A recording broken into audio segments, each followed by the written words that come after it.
Estábamos viendo el término llamamiento en Romanos capítulo 8. Vamos a ir a Romanos capítulo 8.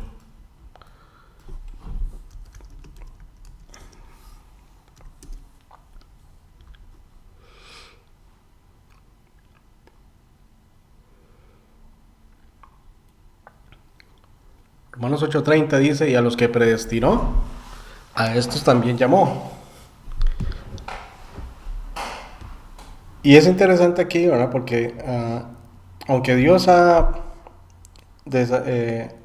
tomado la decisión de hacer del creyente, constituir al creyente en un hijo de Dios, porque eso es lo que afirma en el versículo 29, porque a los que antes conoció, también los predestinó para que fuesen hechos conformes a la imagen de su Hijo.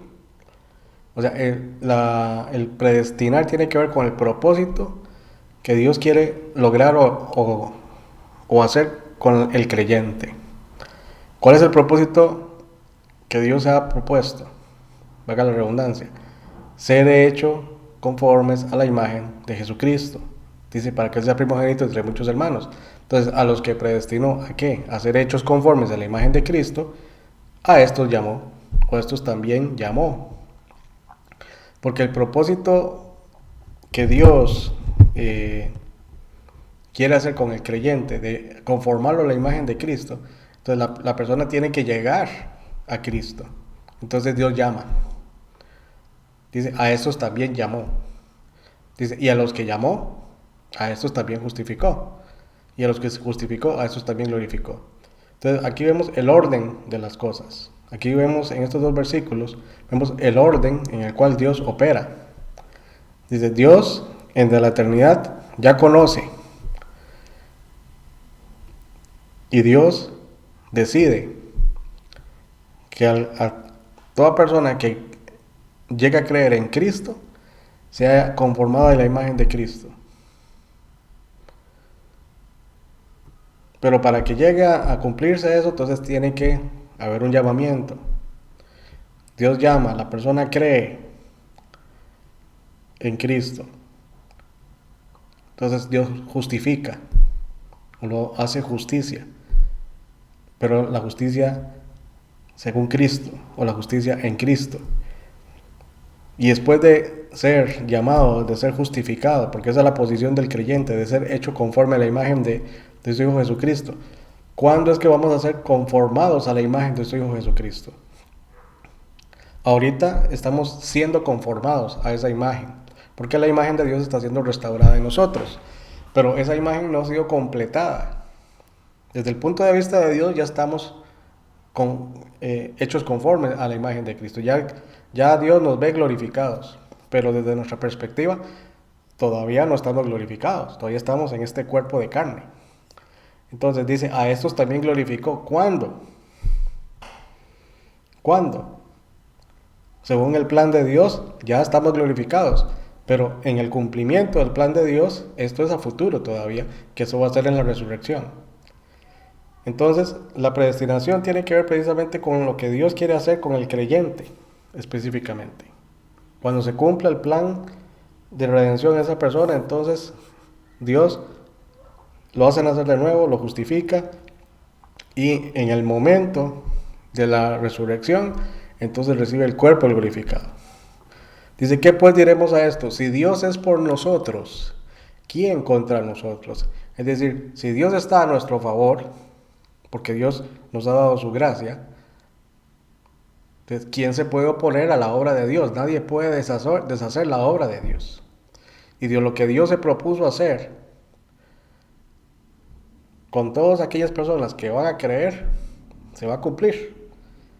Y nada ni nadie puede deshacer esa obra. Ahora, yo creo que aquí tal vez es importante aclarar. Dios no salva a la persona porque Él sabe que va a ser salva. Eso no tiene nada que ver. Porque si eso fuera así, entonces por la presciencia de Dios, entonces Dios ya sabe quiénes van a ser salvos o quiénes van a creer, entonces a esos es a los que va a llamar para salvación. No, Dios llama a todos para salvación, aun cuando Dios sabe quiénes van a escuchar su llamado y quiénes no. porque Dios no hace excepción de personas. Entonces, no debemos perder de vista el carácter de Dios. Dios no hace acepción de personas.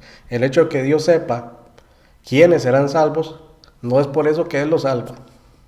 Las personas son salvas porque Dios decidió salvar. Y Dios estableció un plan para salvar. Por eso es que las personas son salvas. Pero como Dios es Dios, y Dios no puede dejar de ser Dios, Él sabe quiénes sí y quiénes no. Incluso Él sabe qué personas podrían haber existido y nunca llegaron a existir. Eso ya lo hemos comentado en otras clases. Entonces Dios sabe todas las cosas, pero el hecho que Él sepa todas las cosas, Él no toma una decisión porque Él ya sabe todas las cosas. Él sabe todas las cosas y Él toma las decisiones que Él tenga que tomar y Él sabe el resultado de sus decisiones. Por eso es que les decía, el universo en el cual existimos, en el cual estamos, es el universo de Dios y en ese universo se va a cumplir la voluntad de Dios. Por eso es que está profetizado todo lo que vendrá, porque Dios nos está revelando, debido a su presencia, Dios está revelando a nosotros a través de su palabra cosas que todavía no se han cumplido, pero que se van a cumplir y que están de acuerdo a la voluntad de Dios, porque uno, Dios las ejecuta, a pesar de que el ser humano se oponga, a pesar de que Satanás se oponga, siempre se va a cumplir el propósito de Dios. Y segundo, que hay cosas que se van a ejecutar porque es la voluntad de Dios y hay cosas que Dios va a permitir que se lleven a cabo porque en su voluntad Él permite que sus criaturas manifiesten también su voluntad. Pero el hecho que la criatura manifieste su voluntad o su libre albedrío no destruye o estorba o impide que el plan de Dios se ejecute. Es decir, por más que se opuso Satanás, por más que se opusieron los hombres para tratar de matar a Cristo antes de que llegara a la cruz, porque ese era el propósito del enemigo, matar a Cristo antes para que no llegara a la cruz. Y sin embargo, siempre llegó a la cruz. ¿Por qué? Porque ese era el designio de Dios. Y los hombres actuaron según su naturaleza y según su libre albedrío, pero no pudieron frustrar el plan de Dios. El plan de Dios siempre se cumplió, el plan de redención se cumplió. Y todo el alcance del plan de la redención se va a cumplir. Y todos los que van a ser salvos se salvarán. Absolutamente todos, sin excepción. Los que Dios ya sabe que serán salvos. Pero no porque Dios sabe que serán salvos, es que son salvos. Se salvan porque Dios los llama. Y el plan que Dios predestinó se cumple. O sea, el plan que Dios decidió poner en movimiento a partir de que el hombre pecó, pero que ya Dios había previsto desde la eternidad, se va a cumplir. Entonces, es algo que tenemos que entender. Y espero que me vayan siguiendo y estén entendiendo todo lo que estoy diciendo, ¿verdad? En ese sentido. Entonces, cuando se habla de predestinación, estamos hablando del designio de Dios, es decir, de la decisión, de lo que Dios, según su voluntad, decidió hacer para redimir al ser humano. Por eso en Efesios 1:9, que estábamos leyéndolo antes, es donde dice, conforme al propósito eterno que hizo en Cristo Jesús, nuestro Señor. O sea, el propósito eterno, o sea, el propósito que Dios manifestó en la eternidad. Es decir, lo que Él se propuso hacer desde la eternidad. Y ese propósito se logra en Cristo, porque dice que el propósito eterno que hizo en Cristo Jesús, nuestro Señor, porque todo lo que tiene que ver con la redención se realiza o se lleva a cabo en Cristo y por medio de Cristo. No por nada que haga la criatura, no por nada que haga la persona, porque por gracia sois salvos por medio de la fe, o sea, es por gracia y no por lo que yo pueda hacer, no es por obras. Entonces, eso es lo que tenemos que tenerlo claro. Okay. La presencia de Dios, que ya la estuve mencionando,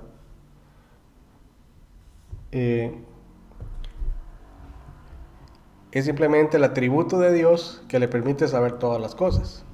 Y Dios no puede dejar de saber todas las cosas, porque Él es Dios. Entonces, Él sabe todas las cosas.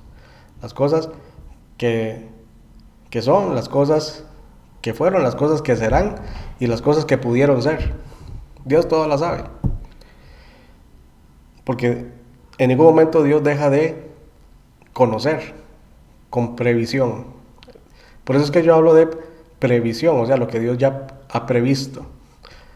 Si nosotros analizamos bien todo lo que hemos estudiado, nos damos cuenta que Dios creó este universo previendo la caída del ser humano. Porque este universo Dios no lo creó para la eternidad. Este universo es un universo termodinámico. O sea, es un universo que tiene un principio y tiene un final. Y en la Biblia está predicho que los cielos Dios los remueve, los va a quitar como si quitara una tienda. Y va a poner cielos nuevos. O sea, ¿qué significa eso? Que Dios hizo este universo con fecha de caducidad.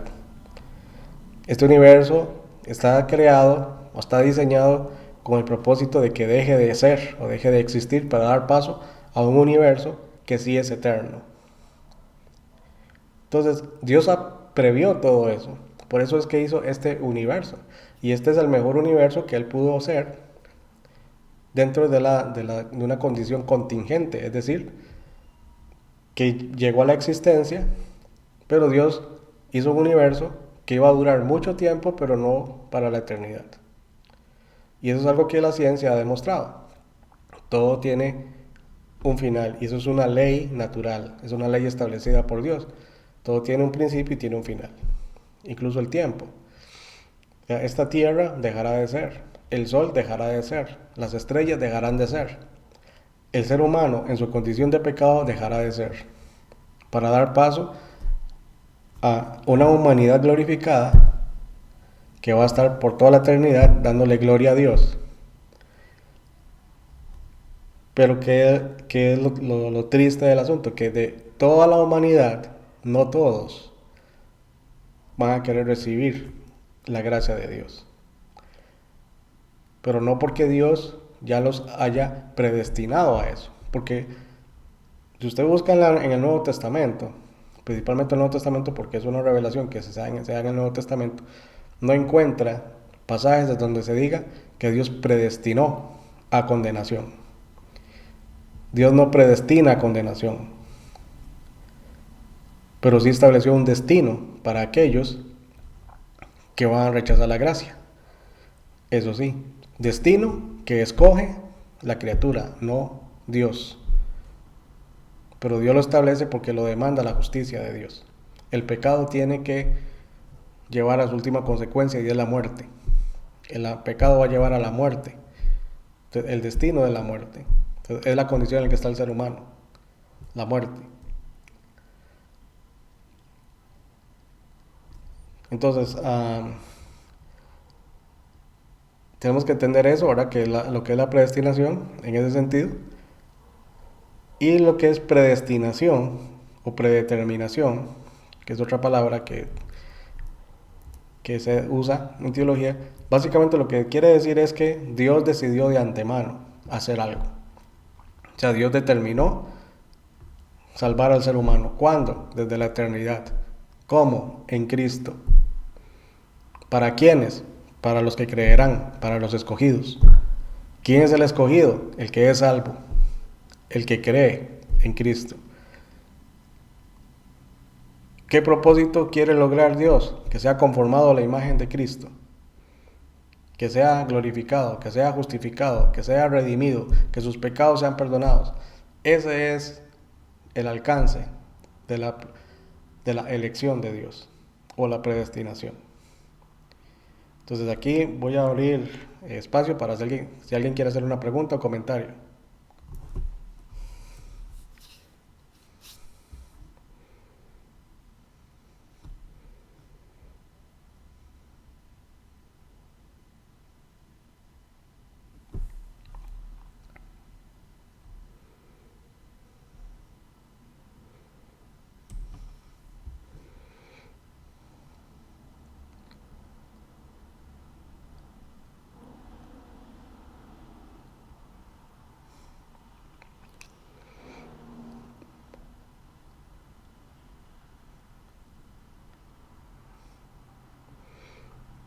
Ok, ¿no hay preguntas o comentarios? Pensé que este tema iba a ser muy polémico, pero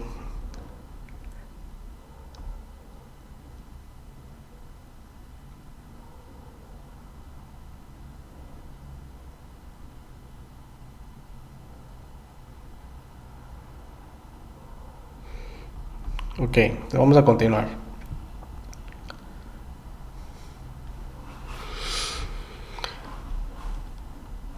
Bueno, Schaeffer acá, él menciona que este es el universo de Dios, que es algo que yo ya he comentado, ¿verdad? Todo lo que él determina está dirigido por un entendimiento infinito y es ejecutado por un poder infinito y es la manifestación de un amor infinito. Es decir, todo lo que Dios ha propuesto hacer está sustentado en lo que es Dios, en el ser de Dios. Y el propósito de Dios de redimir al ser humano está fundamentado precisamente en el amor que Dios tiene, en la santidad que Dios tiene, en la sabiduría que Dios tiene. Entonces, Schaeffer dice también, teniendo en cuenta que Dios ha diseñado, creado y ejecutado todo cuanto existe y que todo ello marcha hacia la consumación que Él ha predeterminado, no habría de parecer extraño o irracional que Él determine el curso y el destino de la historia humana. Los hombres escogen su destino mediante lo que a ellos les parece libre albedrío y se glorían de ser suficientemente listos para acomodarse a las circunstancias, pero Dios es el autor de las circunstancias. Y ese es un aspecto que nosotros incluso como creyentes pasamos por alto y se nos olvida. O sea, estamos en el universo de Dios. Las circunstancias, cualquiera que sea la circunstancia, es por voluntad de Dios que se dé esa circunstancia. Sea positiva o sea negativa. Preguntas como las que hacen muchas personas, ¿verdad? Si Dios es un Dios bueno, ¿por qué Dios permite el mal?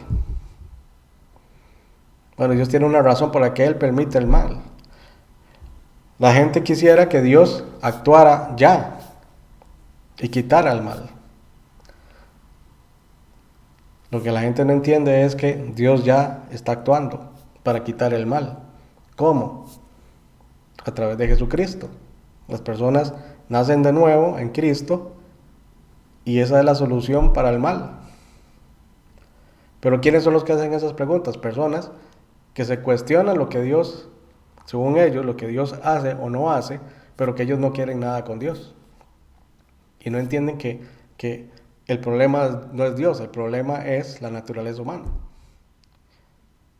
Porque Dios permite las circunstancias. Muchas veces es las circunstancias, la forma en que Dios le está hablando al ser humano y está llamando a ese ser humano para que se vuelva a Dios.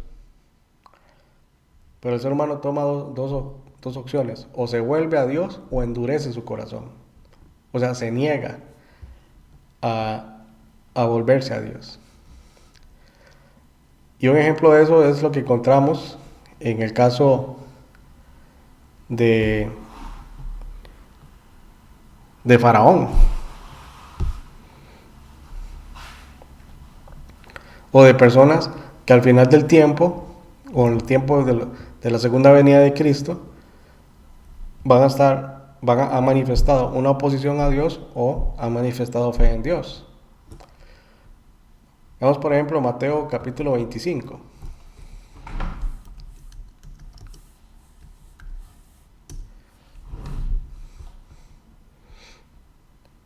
Mateo 24 y 25 es la profecía de Cristo acerca de la gran tribulación. Y este es un pasaje que no tiene nada que ver con la iglesia ni con los creyentes en Cristo, tiene que ver con Israel. Con el Israel que será salvo, el remanente fiel. Dice el versículo 31, cuando el Hijo del Hombre venga en su gloria y todos los santos ángeles con él, entonces se sentará en su trono de gloria. Dice, y serán reunidas delante de él todas las naciones, y apartará los unos de los otros, como aparta el pastor las ovejas de los cabritos, y pondrá las ovejas a su derecha y los cabritos a su izquierda. Entonces el rey dirá a los de su derecha, venid, benditos de mi Padre, heredad del reino preparado para vosotros desde la fundación del mundo. Entonces vea que este versículo 34 es bastante clave porque habla de un reino preparado para vosotros. ¿Quiénes son esos vosotros? Los escogidos, es decir, los salvos. Dice, desde la fundación del mundo. O sea, el propósito de Dios es establecer un reino. ¿Para quiénes? Para los descendientes de Adán, hombres y mujeres que tienen comunión con Dios o que van a tener comunión con Dios. Entonces dice, venid benditos de mi Padre, o sea, son benditos, son bendecidos, o sea, es gente salva. Dice, porque tuve hambre y me disteis de comer, tuve sed y me disteis de beber, fui forastero y me recogisteis. Estuve desnudo y me cubristeis, enfermo y me visitasteis, en la cárcel y vinisteis a mí. Dice, entonces los justos le responderán diciendo, Señor, ¿cuándo te vimos hambriento y te sustentamos, o sediento y te dimos de beber? ¿Y cuándo te vimos forastero y te recogimos, o desnudo y te cubrimos? ¿O cuándo te vimos enfermo o en la cárcel y vinimos a ti? Y respondiendo el rey les dirá, de cierto os digo que en cuanto lo hicisteis a uno de estos mis hermanos más pequeños, a mí lo hicisteis. Entonces, en el contexto en el cual se dan estas palabras, se refiere al trato de las naciones con Israel, es decir, los hermanos más pequeños de Jesucristo en términos nacionalistas, o en términos nacionales. Pero ahí también están incluidos los creyentes gentiles que van a salir de la tribulación, porque Jesucristo constituye a los creyentes como el primogénito o el hermano mayor. Entonces nosotros en ese sentido somos los hermanos más pequeños de Jesucristo. Entonces ahí está incluido no solamente los israelitas que van a creer o se van a volver a Cristo, porque van a creer al Evangelio durante la tribulación y van a recibir a Cristo cuando venga esta en gloria, sino también a los gentiles que creerán en Cristo durante esa época. Entonces, estas personas son las herederas del reino. En este caso se refiere al reino milenial.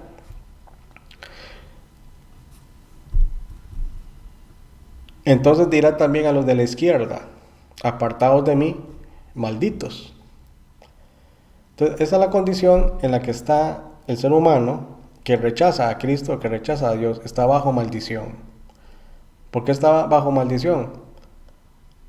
Porque si no recibe la gracia de Dios, sigue bajo la maldición del pecado. Recibir la gracia de Dios quita la maldición del pecado.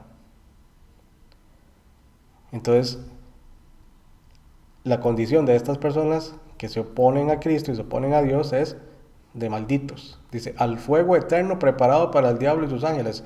Es decir, el fuego eterno se refiere a la gehenna o el lago de fuego. Apartados de mí, malditos, al fuego eterno preparado para el diablo y sus ángeles. Noten que ese fuego eterno está preparado para el diablo y sus mensajeros o sus ángeles. Las personas, de acuerdo a Efesios capítulo 2, que no están en Cristo, dice que están bajo el maligno. Que el príncipe de la potestad del aire opera sobre los hijos de desobediencia y sobre los hijos de ira. Entonces, el fuego eterno no está preparado para el ser humano, no fue preparado para eso, fue preparado para los ángeles que pecaron y para Satanás. Pero ¿qué pasa con las personas que rechazan a Dios, que rechazan a Cristo? Ellos están poniéndose a sí mismos, aun cuando lo entiendan o no lo entiendan, se están uniendo a Satanás. Entonces, donde vaya Satanás, ahí van a ir ellos también. Entonces, están bajo la condición de maldición por su pecado, por su rebelión, o sea, ellos escogieron seguir separados de Dios. Dice, porque tuve hambre y no me diste de comer, tuve sed y no me diste de beber, fui forastero y no me recogisteis, estuve desnudo y no me cubristeis, enfermo y en la cárcel y no me visitasteis. Entonces vea que todas estas condiciones que está aquí declarando el Señor son circunstancias que Dios permite o permitirá en esa época. O sea, ahora, tanto creyentes como no creyentes van a tener hambre, van a tener sed, van a estar desnudas, van a estar enfermos, van a estar en la cárcel. Y sin embargo, esas circunstancias no impidieron que esas personas pudieran creer y ser salvas. Pero las circunstancias de la tribulación es para llevar a Israel a un arrepentimiento genuino. Ese es el propósito de la tribulación.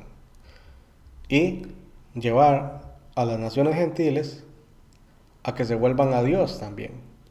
Porque los juicios de Dios van a ser derramados. Pero de acuerdo a Apocalipsis sabemos que no se van a arrepentir a pesar de todos los juicios, a pesar de todas las cosas que Dios va a permitir, que son circunstancias muy negativas, y sin embargo Dios las va a utilizar precisamente para eso.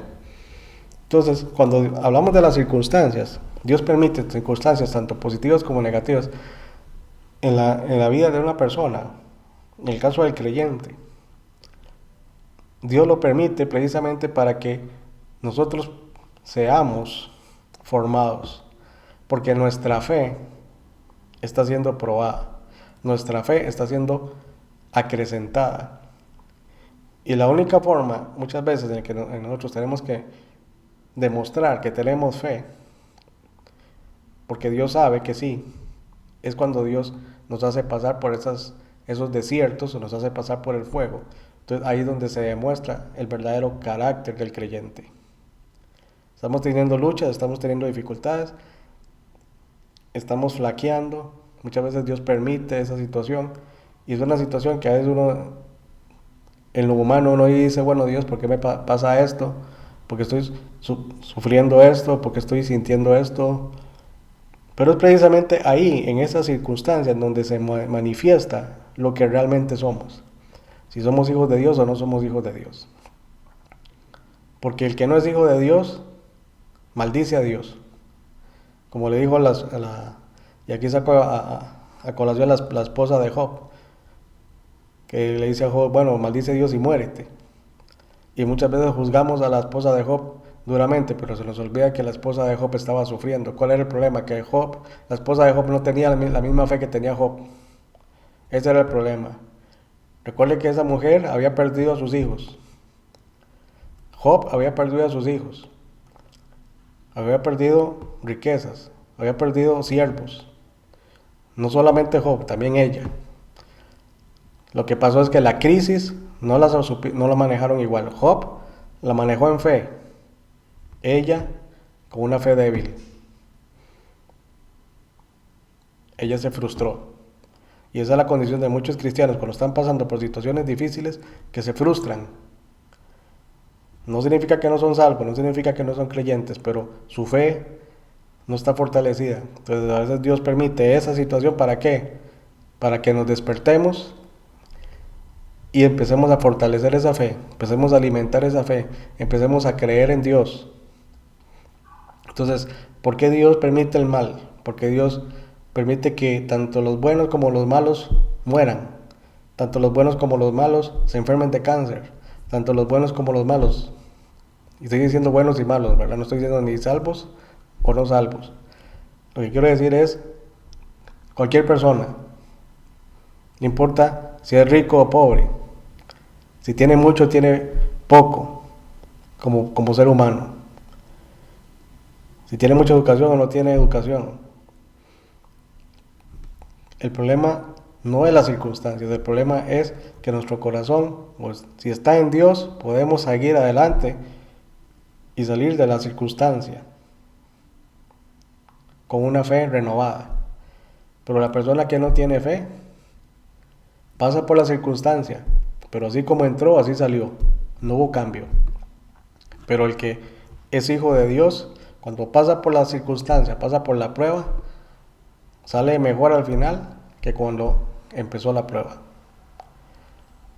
Por eso Dios permite las circunstancias. Y Dios es el dueño de todas las circunstancias.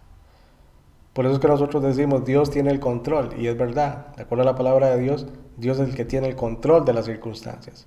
Dios es el que tiene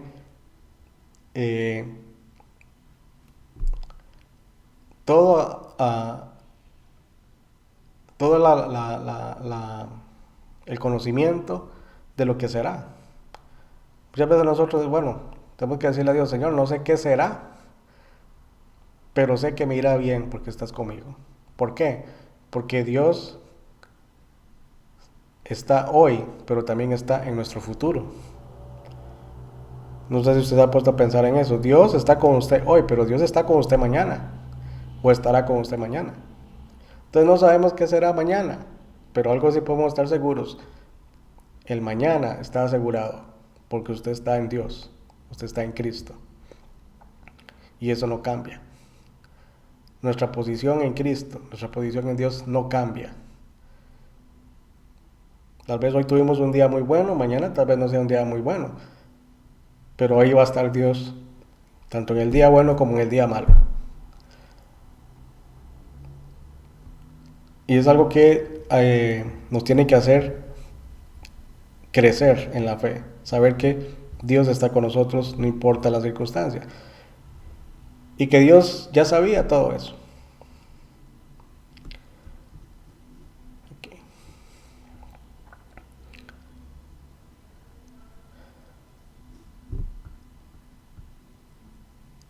Ahora, el plan de Dios no solamente tiene que ver con las circunstancias, tiene que ver también con el propósito, con el llamamiento, con cosas específicas que Dios quiere hacer en la vida de las personas, principalmente del creyente.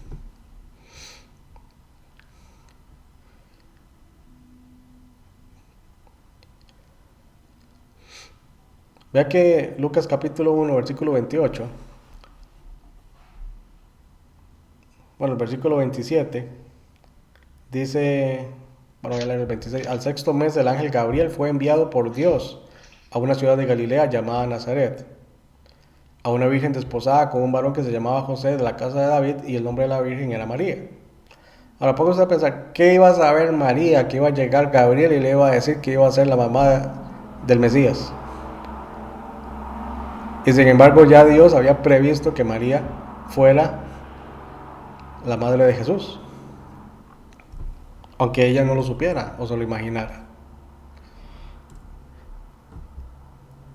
Ahora dice, y entrando el ángel en donde ella estaba, dijo, salve muy favorecida, el Señor es contigo, bendita tú entre las mujeres.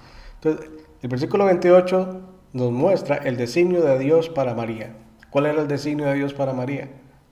Ser la madre de Jesús. O sea, ella iba a ser el instrumento que Dios iba a utilizar para traer a Cristo al mundo. Es decir, para investir a Cristo de su humanidad. Por eso le dice, salve muy favorecida. ¿Por qué muy favorecida? Porque Dios la había escogido para eso. Entonces, en este sentido, Dios está escogiendo o está llamando para cumplir un propósito específico, ¿verdad? Y en María se está cumpliendo el propósito de Dios. Dice, bendita tú entre las mujeres. ¿Por qué bendita? Porque fue escogida por Dios precisamente porque era parte del plan de Dios. Entonces muchas veces las cosas que suceden en nuestra vida como creyentes son parte del plan de Dios para nosotros como creyentes, porque recuerde que el propósito de Dios es conformarnos a la imagen de su Hijo Jesucristo.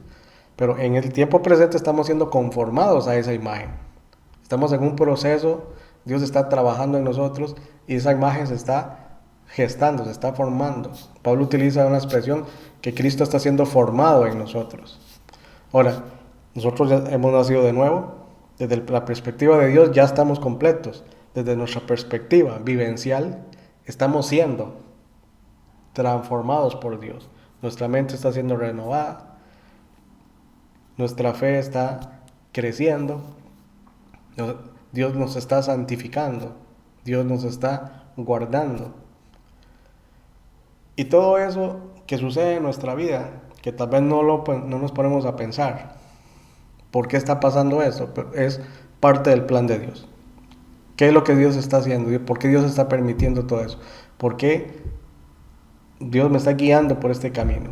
¿Por qué Dios me está abriendo estas puertas? ¿Por qué Dios me está cerrando estas puertas? ¿Por qué se me está dando esta oportunidad? ¿Por qué esta oportunidad no se me está dando? Y son circunstancias que Dios permite en nuestra vida, pero son parte del plan de Dios. Nosotros podemos tomar nuestras decisiones y tenemos que tomar decisiones. Pero, ¿qué dice la Escritura? Si alguno tiene falta de sabiduría, pídala a Dios y le será dada. pero pida con fe, no dudando nada. O sea, si pedimos a Dios, hay que pedir con fe, no dudando.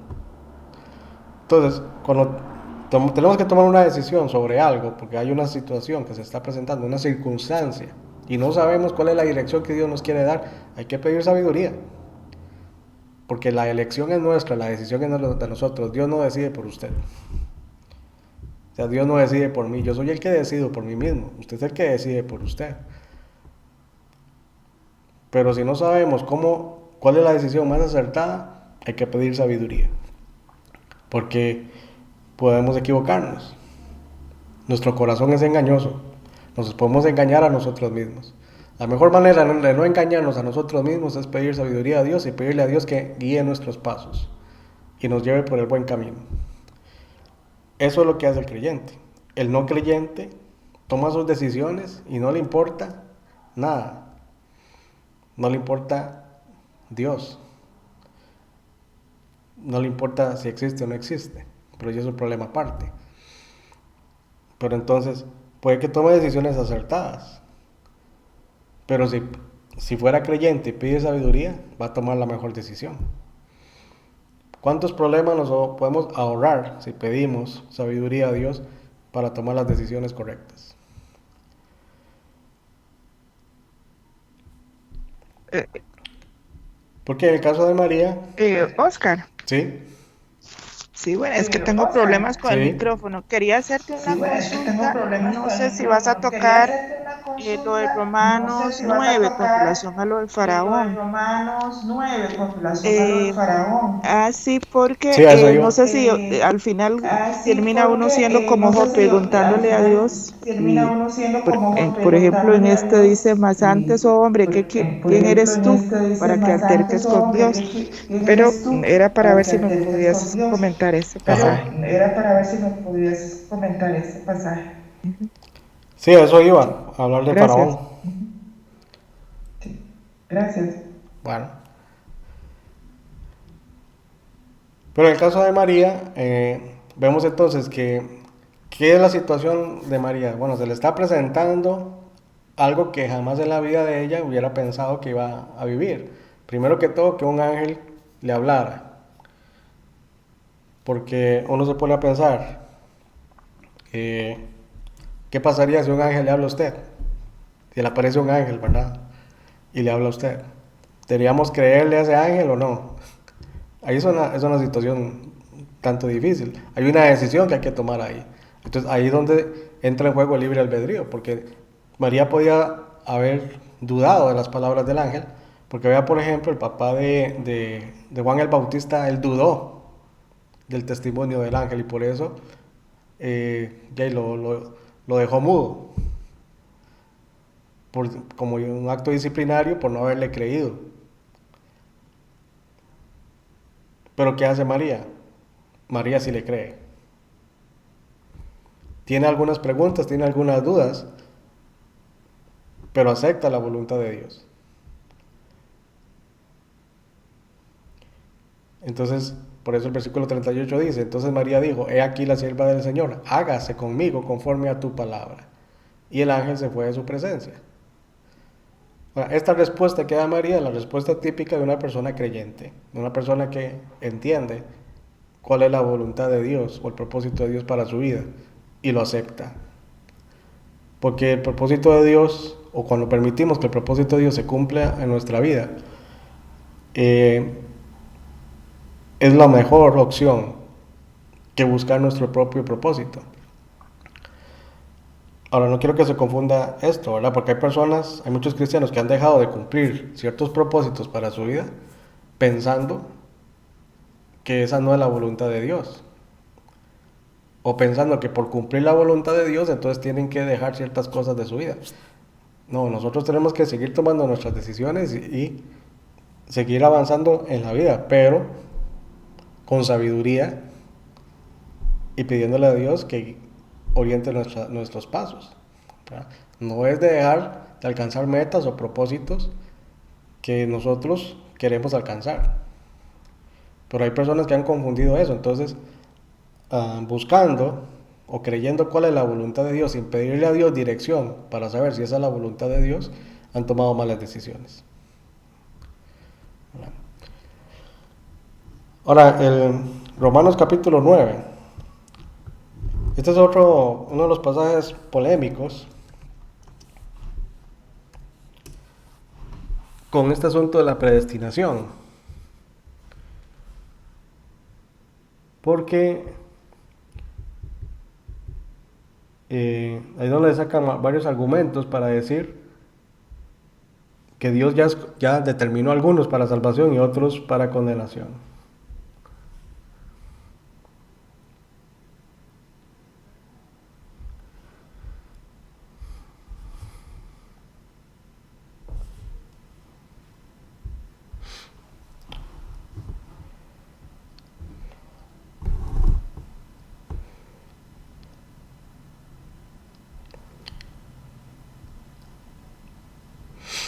Y este pasaje, que es bastante difícil a veces de interpretar, desde el punto de vista de la elección de Dios, porque Dios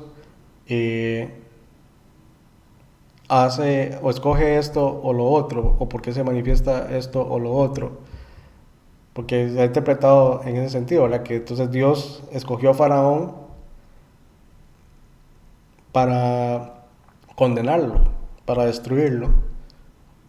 Pero el asunto es que tenemos que estudiar este pasaje no solamente en el contexto romano, sino también en el contexto del Antiguo Testamento, y estudiar al faraón y la situación que estaba viviendo Faraón de acuerdo a, a las circunstancias en las cuales estaba, porque Faraón se opuso a Dios. Faraón nunca quiso aceptar a Dios como Dios, ni creerle a Dios, ni hacer la voluntad de Dios. Él no fue obediente a Dios. Dice aquí,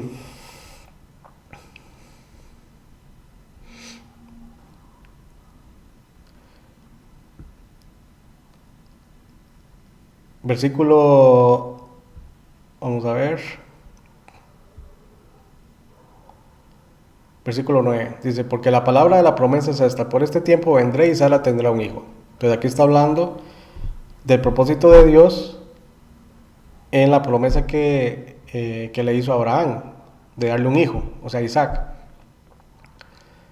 Y no solo esto, sino también cuando Rebeca concibió de Isaac, nuestro padre, pues aún no habían aún nacido, ni habían hecho ni aún ni bien ni mal para que el propósito de Dios conforme a la elección permaneciese, no por las obras, sino por el que llama. Se le dijo, el mayor servirá al menor. Ahora, este versículo 11 y 12 tiene que ver con el propósito de Dios para cumplir el plan de redención. ¿Y cuál es ese plan? Levantar una nación de la cual van a ser un salvador y por medio del cual Dios va a traer salvación al mundo. Es básicamente eso. Este versículo que habla sobre Jacob y Esaú no tiene nada que ver con la salvación de Jacob o Esaú. Tiene que ver con el propósito de Dios para su plan. ¿Cuál plan? El plan que está siendo revelado por el pacto abrahámico. O sea, el cumplimiento del pacto abrahámico. Dios va a cumplir el pacto abrahámico y lo va a cumplir a través de la descendencia de Abraham. Dice de su simiente. Por eso es que habla aquí cuando dice, para que el propósito de Dios conforme a la elección permaneciese. ¿Cuál propósito? El que Dios le está mostrando a Abraham, de bendecir a todas las naciones en su simiente. Porque dice, ni habían hecho aún ni bien ni mal, para que el propósito de Dios conforme a la elección permaneciese, no por las obras. ¿Cuáles obras? De nadie, ni de Abraham, ni de Isaac, ni de nadie, porque el pacto abrahámico es un pacto incondicional. Dice, no por las obras, sino por el que llama. O sea, ¿quién es el que va a cumplir el pacto? Dios mismo. Entonces no es por las acciones ni de Jacob, ni de Esaú, ni de Isaac, ni de Abraham, sino que Dios está llevando a cumplimiento su plan Entonces, ¿por qué Dios escoge a Jacob y no a Esaú? Porque ya Dios ha previsto precisamente que Esaú va a aborrecer a Dios y que Jacob va a cumplir el propósito de Dios. O sea, en Jacob se va a cumplir la promesa hecha a Abraham de que en sus simientes serán benditas las naciones de la tierra. Entonces, aquí no tiene nada que ver este aspecto de Jacob y Esaú para decir, es que Dios rechazó a Esaú para salvación y a Jacob para salvación. Ya estaba dentro de la presciencia de Dios el que él sabía que Esaú no iba a ser creyente y que Jacob sí iba a ser creyente. Pero Dios no está escogiendo a Jacob para que sea salvo o a Esaú para que se condene. Dios ya lo sabía. Pero aquí Pablo está hablando precisamente del cumplimiento del pacto abrahámico, no está hablando de que Dios escogió a Esaú para aborrecerlo, para desecharlo, y a Jacob para amarlo. Porque entonces Dios estaría haciendo acepción de personas, pero vea que dice en el versículo 11, no por las obras, sino por el que llama. Entonces no depende, el cumplimiento del pacto abrahámico no depende de las obras de los descendientes de Abraham, ni de Abraham, sino simplemente de la fe. Entonces, el plan de Dios que se manifiesta a través del pacto abrahámico tiene que ver con la fe de la simiente o de la descendencia de Abraham, que es a través de la fe. Dice, como está escrito, Jacob amé, mas Esaú aborrecí. ¿Qué pues diremos? ¿Que haya injusticia en Dios? En ninguna manera. Entonces, este versículo 14, donde dice que haya injusticia en Dios, habría injusticia en Dios si precisamente Dios hiciera eso, que a unos escoge para salvación y a otros los predestina a condenación. Dios no predestina a nadie a condenación. Entonces no hay injusticia en Dios, porque Dios no hace excepción de personas. Pero la elección de Dios, el plan de Dios, tiene que ver con el cumplimiento del plan del pacto abrahámico. Verso 15. Entonces, este es otro ejemplo que está relacionado con lo que está hablando Pablo, y es el pacto abrahámico, pero ahora a través de Moisés. Dice, ¿qué pues diremos? Que hay injusticia en Dios de ninguna manera. Versículo 15, pues a Moisés dice, tendré misericordia del que yo tenga misericordia, y me compadeceré del que yo me compadezca. Ahora este versículo, que también se presta para decir, es que Dios tiene misericordia del que quiere y se compadece del que quiere. O sea, si Él no quiere compadecerse, no se compadece. Si Él no quiere tener misericordia, no tiene misericordia. Dios está en todo su derecho de tener misericordia o no tener misericordia. Sin embargo, Dios tiene misericordia, porque el amor de Dios lleva a mostrar misericordia al pecador. Ya eso lo hemos estudiado, porque esa es la naturaleza de Dios. ¿Qué es lo que Dios le está dando a entender a Moisés? Tendré misericordia del que yo tenga misericordia. ¿Y quién es el que merece la misericordia de Dios? El que se arrepiente, el que se vuelve a Dios. A ese Dios le muestra su misericordia. Recordemos la historia de Jonás y los habitantes de Nínive. Dios tuvo misericordia de los habitantes de Nínive, cuando Dios les había anunciado que los iba a destruir. Y Dios mostró misericordia. Tuvo misericordia, ¿por qué? Porque se arrepintieron. Se compadeció, porque decía, y así se lo dice a Jonás, que hay una enorme cantidad de personas que no saben distinguir su mano derecha de su mano izquierda, y hay muchos animales. O sea, se compadece Dios, tiene misericordia porque es la naturaleza de Dios. Pero ¿de quién se compadece? Del que se arrepiente. Del que no se arrepiente no puede compadecerse, porque ya le está mostrando su misericordia. Pero si la persona rechaza la misericordia de Dios, que es lo que hizo Faraón, Dios no se compadece. ¿Por qué? Porque tiene un corazón, está demostrando que su corazón es opuesto a Dios. Así que no depende del que quiere, ni del que corre, sino de Dios que tiene misericordia. Porque nosotros no podemos mover a Dios a misericordia. Versículo 16. Recuerden Efesios 2:8. por gracia sois salvos por medio de la fe, y esto no de vosotros, pues es don de Dios, no por obras para que nadie se gloríe. Entonces, esa es otra forma de decirlo, no depende del que quiere ni del que corre. O sea, no hay nada que el ser humano pueda hacer para mover a Dios a misericordia o mover a Dios a que muestre su gracia. Dios lo hace porque Él quiere, no porque el hombre o el ser humano haya movido a Dios o haya clamado a Dios por misericordia. Dios muestra misericordia y se compadece porque Él quiere, no por la criatura. O sea, la criatura no mueve a Dios. Dios no depende de la criatura depende de Dios. Dios lo hace porque Él es soberano. Por eso dice, así que no depende del que quiere, sino de Dios que tiene misericordia. O sea que Dios decide tener misericordia cuando Él no tiene la obligación de tener misericordia, y sin embargo Él tiene misericordia. Entonces, eso es lo que tenemos que tener claro. Dios quiere tener misericordia, Él no tiene la obligación de dar su gracia, sin embargo Él da su gracia. Él no estaba en obligación de redimir al ser humano, y sin embargo Él quiso redimir al ser humano. Y lo determinó desde antes de la fundación del mundo. O sea que es Dios quien quiere. Es decisión de Dios, es prerrogativa de Dios.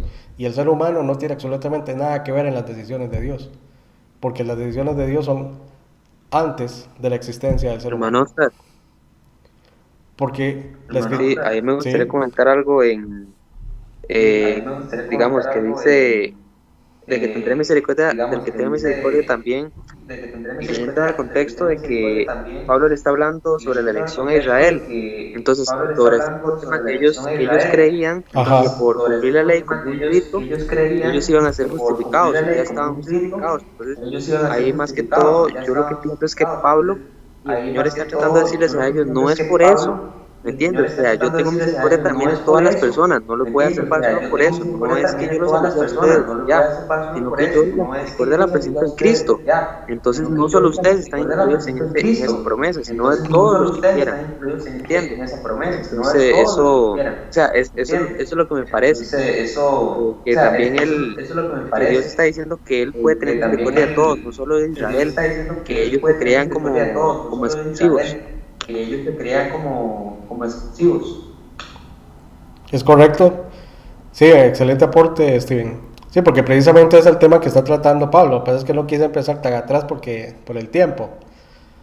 Pero es precisamente el tema que está tratando Pablo, ¿verdad? La salvación de Israel nacional y la salvación de los gentiles. Entonces, Dios se muestra misericordioso porque Él quiere. O sea, no es porque Él es exclusivo para Israel y para los demás no, sino que Él está mostrando su gracia a todos por igual. Pero en el plan de Dios hay un propósito específico por el cual Dios está llamando a ciertos individuos para llevar a cabo su plan. Entonces, en este caso, que llega a donde dice a Faraón, dice porque la escritura dice a Faraón, para esto mismo te he levantado, para mostrar en ti mi poder y para que mi nombre sea anunciado por toda la tierra. Entonces, ese es el propósito de Dios en el caso de Faraón. Pero ya que no tiene nada que ver con la condenación de Faraón, porque Dios no está diciendo que Él quiera condenar a Faraón, o que Él no está dispuesto a condenar al Faraón. Porque cuando Dios manda a Moisés a hablar a Faraón, ¿qué es la petición de Dios a Faraón? Que deje ir al pueblo. Dios no está amenazando. Cuando Faraón se niega a dejar ir al pueblo es cuando entonces Dios dice, a través de Moisés, entonces que va a mandar las plagas.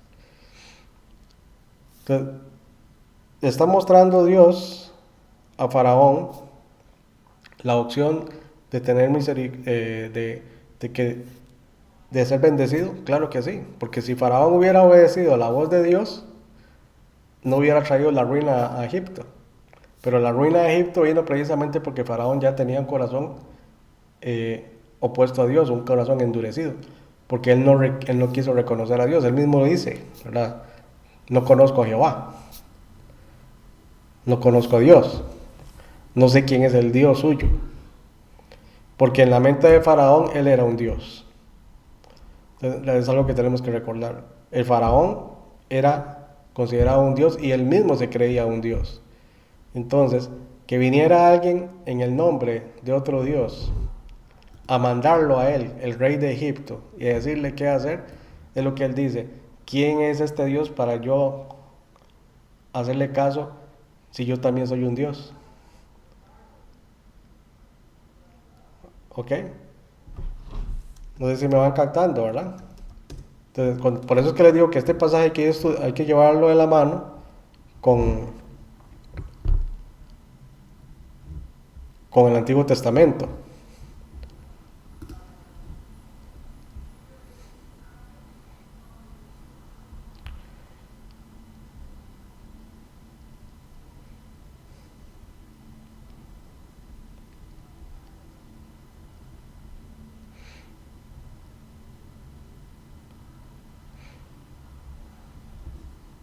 Vamos a ver Éxodo capítulo 5.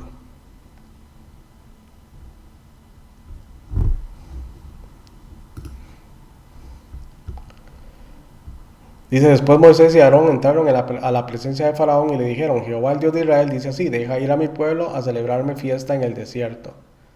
Y Faraón respondió, ¿quién es Jehová para que yo oiga su voz y deje ir a Israel? Yo no conozco a Jehová, ni tampoco dejaré ir a Israel. Entonces vea la actitud de ese hombre. Entonces cuando Dios le dice, para esto mismo te he levantado, para mostrar en ti mi poder y para que mi nombre sea anunciado por toda la tierra, no tiene nada que ver con que Dios haya elegido a Faraón para condenación. Tiene que ver que Dios lo escogió para mostrar su poder, precisamente por la obstinación del corazón de Faraón, que ya Dios sabía y ya había previsto.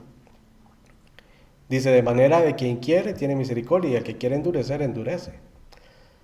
Ahora, este versículo 18, que también se malinterpreta en el sentido de que Dios endureció el corazón de Faraón. Y es verdad que en el Antiguo Testamento dice que Dios mismo dice que yo endureceré el corazón. Pero no, cuando Dios dice que va a endurecer el corazón de Faraón, no quiere decir que Él va a operar en el corazón de Faraón para endurecerlo, sino que el corazón de Faraón va a ser endurecido por las acciones de Dios.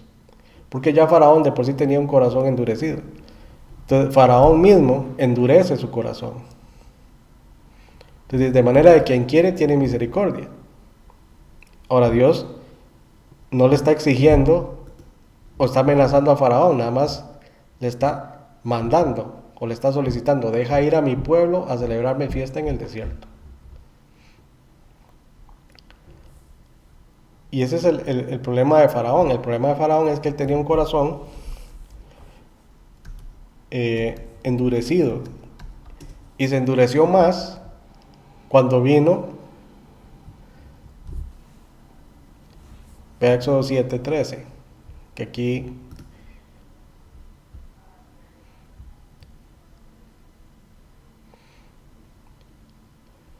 dice, verso 10, vinieron pues Moisés y Aarón a Faraón e hicieron como Jehová lo había mandado, y echó a Aarón su vara delante de Faraón y de sus siervos y se hizo culebra. Entonces llamó también Faraón sabios y hechiceros, e hicieron también lo mismo los hechiceros de Egipto con sus encantamientos. O sea, en otras palabras, como decir, bueno, si Dios manifiesta su poder, yo también. Pues echó cada uno su vara, las cuales se volvieron culebras, mas la vara de Aarón devoró las varas de ellos. Y el corazón de Faraón se endureció. ¿Por qué se endureció el corazón de Faraón? Porque vio que el poder de Dios no era nada en comparación al poder de sus magos y hechiceros, porque la serpiente de la vara de Aarón destruyó a las serpientes de los hechiceros. O sea que, y es un milagro, porque como una culebra se va a comer dos culebras. ¿Entiende? Entonces dice, y el corazón de Faraón se endureció y no los escuchó como Jehová lo había dicho. ¿Qué es lo que Jehová había dicho? Que Faraón, su corazón iba a ser endurecido. O sea, Dios iba a endurecerlo no de una forma activa, en el sentido de que Dios iba a operar sobre ese corazón específicamente para endurecerlo, no, sino que las acciones de Dios iban a manifestar la dureza de corazón que ya de por sí estaba en Faraón, y que al ver Faraón la manifestación del poder de Dios, Él se endureció más, o sea, él se obstinó más en no querer hacer la voluntad de Dios.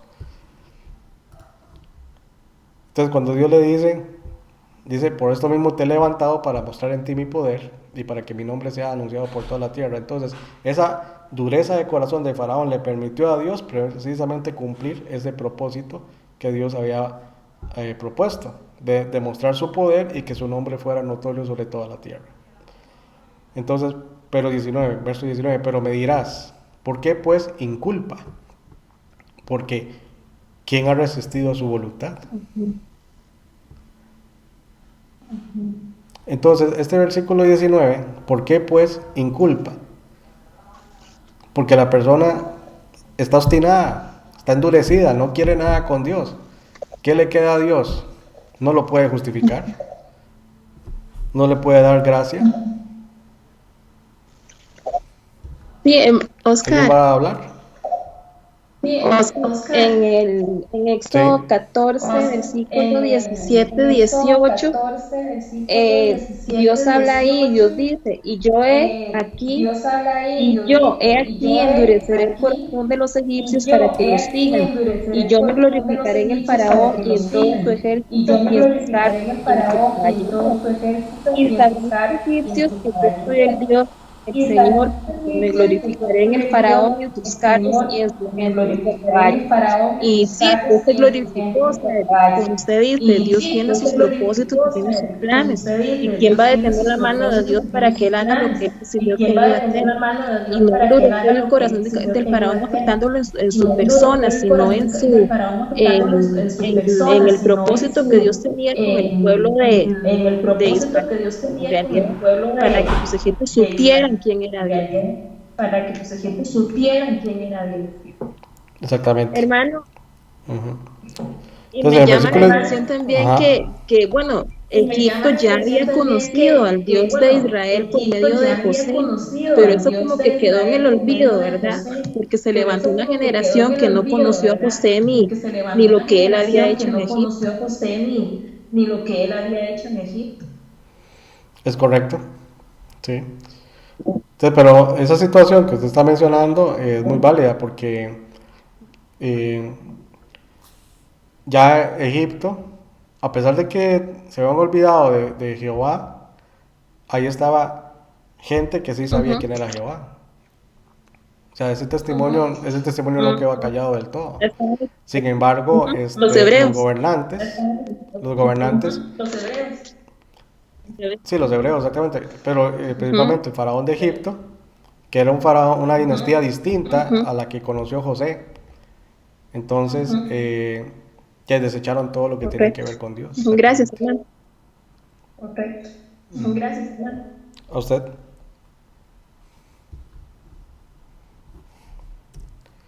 Entonces, en el versículo 19 dice, entonces, ¿por qué pues inculpa? Porque Faraón estaba endureciendo su corazón. Entonces, Dios no puede justificar a Faraón. Él se está oponiendo a Dios. Ahora, ¿por qué? Porque ¿quién ha resistido su voluntad? Ahora, aquí no está hablando de precisamente lo que estoy diciendo, resistir a la voluntad de Dios. O sea, ¿podía Faraón frustrar el propósito de Dios? No, no podía. Entonces, ¿quién ha resistido a su voluntad? ¿Quién se ha podido oponer a la voluntad de Dios? ¿Quién puede vencer a Dios? Nadie. Y ese es el propósito de esta pregunta. ¿Quién ha resistido a su voluntad? O sea, el propósito de Dios se va a cumplir por más obstinado o endurecido y por más que se oponga la persona contra Dios. O sea, el mundo puede oponerse a Dios todo lo que quiera, pero no pueden vencer a Dios, no pueden resistir a su voluntad. No pueden vencer la voluntad de Dios, no pueden oponerse a la voluntad de Dios. Dice, más antes, oh hombre, verso 20, ¿quién eres tú para que alterques con Dios? O sea, en otras palabras, reconozca que Dios es Dios, porque Dios es Dios, nosotros no somos Dios. O sea, Dios es el que merece todo respeto, honra y gloria. Entonces, ¿tiene derecho el ser humano a altercar con Dios? Eso es una estupidez. ¿Quién eres tú para que alterques con Dios? O sea, es una insensatez. Por eso Pablo luego dice aquí, dirá el vaso de barro al que lo formó, ¿por qué me has hecho así? Y hay personas que son así, que le reclaman a Dios por su situación. Eso es exactamente el vaso de barro. ¿Qué poder tiene el barro sobre el alfarero? Es el alfarero el que tiene poder sobre el barro. No es al revés. ¿Quién es el que tiene autoridad? ¿El alfarero o el barro? El alfarero es el que tiene autoridad y poder sobre el barro para hacer del barro lo que quiera. Y así es Dios también. O sea, Dios es el que es soberano, es el que tiene la autoridad y todo el derecho de hacer lo que Él quiera en este universo. El ser humano no. Verso 21. ¿O no tiene potestad el alfarero sobre el barro para hacer de la misma masa un vaso para honra y otro para deshonra? Que este es otro versículo que se malinterpreta, en el sentido de decir que Dios hace vasos para honra y otros vasos para deshonra. Eso es una analogía que está usando Pablo. El hecho es que Dios hizo al ser humano para honra, pero el ser humano es el que él mismo se deshonra. Él mismo se deshonró. Dios no lo hizo para deshonra. Dios hizo a Adán para honra. Dios hizo a Eva para honra. Dios hizo al ser humano para honra, no para deshonra. Entonces, cuando habla aquí que el alfarero hace la misma más un vaso para honra y otro para deshonra, no tiene que ver con lo que decide el alfarero, sino el uso que va a tener ese recipiente. Porque al final de cuentas, viéndolo y tomando esta analogía, si usted compra un pichel de barro, usted lo puede utilizar para servir una bebida, o puede usar ese mismo pichel de barro para usarlo de maceta,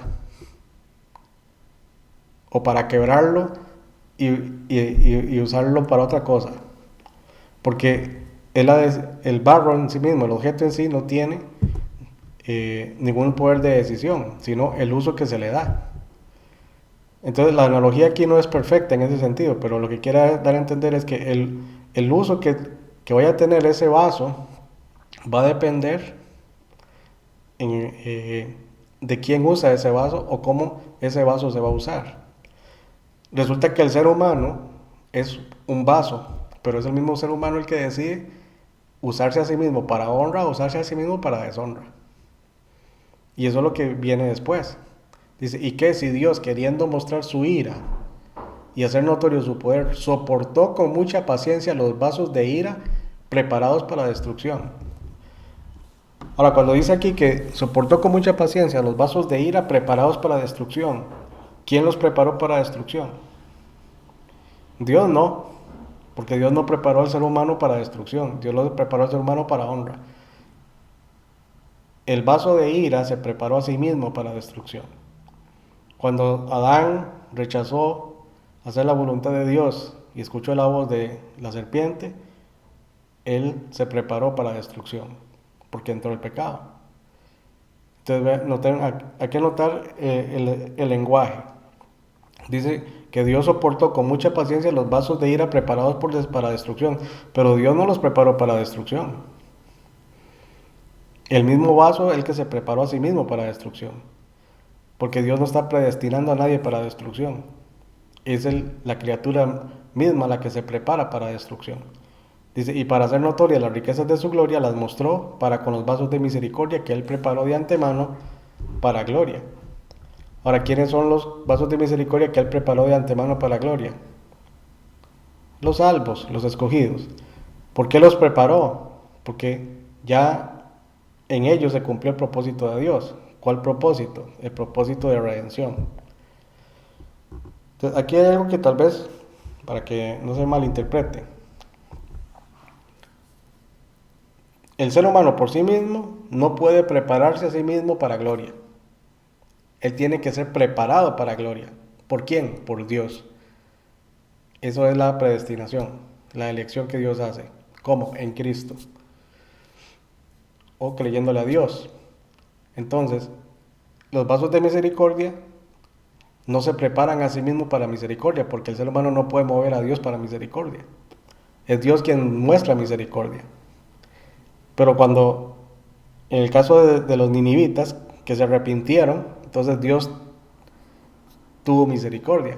Entonces, ¿por qué tuvo misericordia? Porque ya esos hombres y mujeres eh, en ellos se está cumpliendo el plan de Dios o el propósito de Dios de la elección de ser salvos, porque ellos se arrepintieron y eso es lo que Dios ya había previsto.